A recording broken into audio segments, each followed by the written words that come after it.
অর্থনৈতিক শুমারি ২০২৪ উপলক্ষে দেশের সব তফসিলি ব্যাংকগুলোকে শুমারি কর্মীদের প্রয়োজনীয় সহযোগিতা করতে নির্দেশ দিয়েছে কেন্দ্রীয় ব্যাংক। বৃহস্পতিবার বাংলাদেশ ব্যাংকের ব্যাংকিং প্রবিধি ও নীতি বিভাগ এক বিজ্ঞপ্তিতে এ তথ্য জানিয়েছে।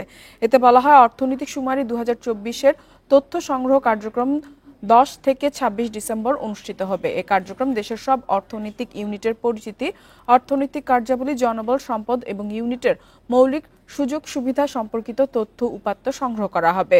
জাতীয় এই গুরুত্বপূর্ণ কাজ সুষ্ঠুভাবে বাস্তবায়নে সংশ্লিষ্ট সকলের সহযোগিতা দরকার।